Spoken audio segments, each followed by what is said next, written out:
Alianza Nacional, presidente, usaré una parte. El congresista Saldaña va a intervenir, igual que el congresista Luna.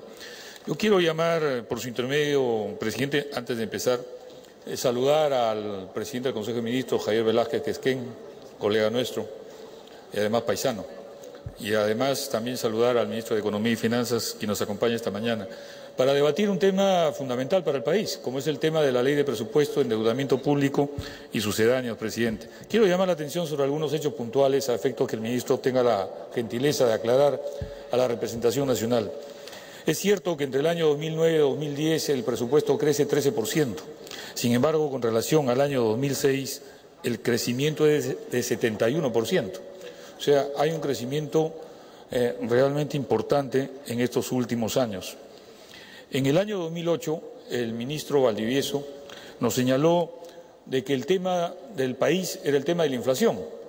Y recién nos dimos cuenta, por el mes de septiembre-octubre, de que ese problema no era. Había un problema de crisis mundial de todo el sistema financiero económico del mundo que había explotado. Este mal diagnóstico hizo de que toda la política económica del país cambiara, en el sentido de austeridad, de restricción en el gasto público, etcétera. Y después nos encontramos que había que hacer una contramarcha a efecto de incrementar el gasto público y la inversión y hacer políticas anticíclicas. Para el año 2010 el presupuesto ha crecido en 13%, presidente. Nos estamos preguntando si en el año 2009, el año que tocó la crisis económica y supuestamente todos los indicadores económicos del mundo así lo señalan, ha tocado fondo y ha empezado lentamente el proceso de reactivación y que en el año 2010 se va a incrementar esta reactivación, ¿por qué estamos gastando más plata en el año 2010? ¿No es una contradicción? Mientras que en el presupuesto del año 2009 con relación al año 2008 creció 2%, hoy día estamos creciendo 13%.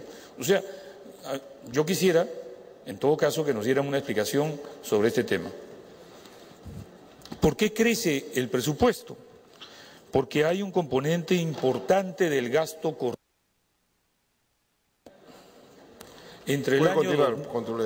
Entre el año 2006 y la presente fecha, el gasto corriente se ha incrementado en 82%. Quisiéramos saber que nos diga, si no es hoy, que nos dé por escrito, ¿este es un componente de planilla o es un componente de calidad en el salario y las remuneraciones de los trabajadores del Estado? Si es el primero, es un hecho tremendamente grave. Estamos creciendo en aparato del Estado y no mejorando necesariamente la calidad de los servicios públicos. Por eso saludamos cuando habla del tema de bonificaciones al tema de productividad, de competencia, de calidad, en todos los estamentos como política de Estado. Nos parece importante.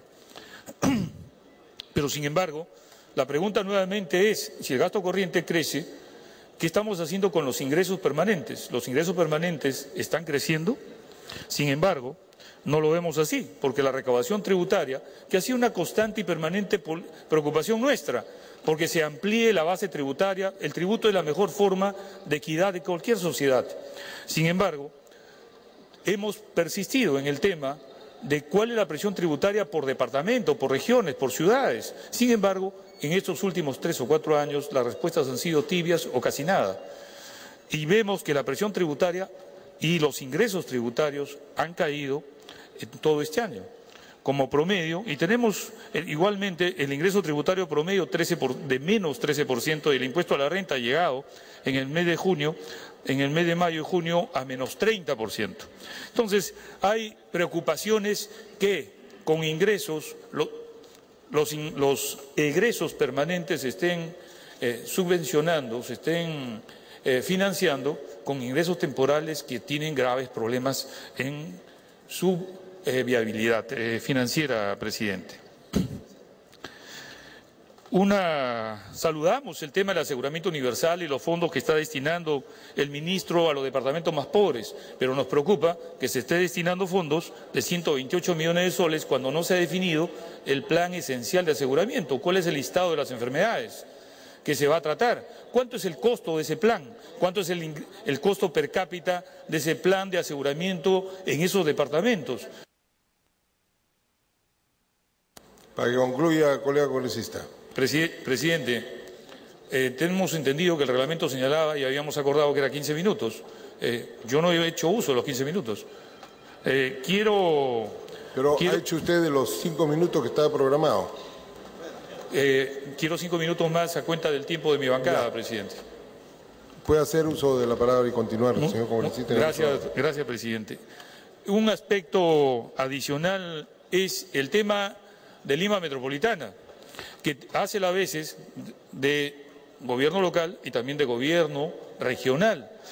Y llama la atención, presidente, que permanentemente en las funciones regionales se castiga a Lima.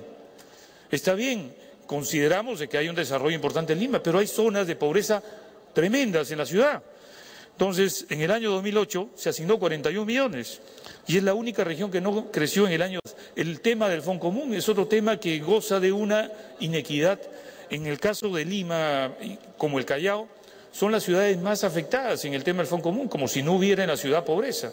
O sea, toda la ciudad seguramente pues es el reflejo de las zonas residenciales, lo cual es un gravísimo error. Basta caminar del Congreso 2 cuadras para darnos cuenta de la tremenda pobreza y crónica que tiene la ciudad. Este tema consideramos que debe ser corregido, presidente.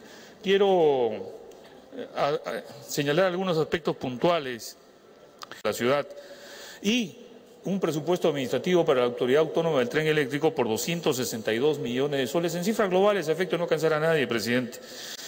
Se hicieron transferencias por 65 millones y del resto no se sabe absolutamente nada. Entonces, quisiéramos conocer si estas transferencias, que fueron inclusive aprobadas por decreto supremo del gobierno, va a ocurrir o simplemente ha habido una especie de olvido o de confusión de alguien, presidente.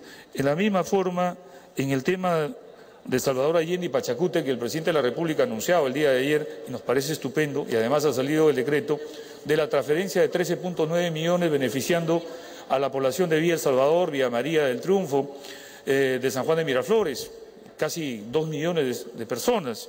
Sin embargo, seguramente alguna omisión ha habido en el Ministerio de Economía y Finanzas, donde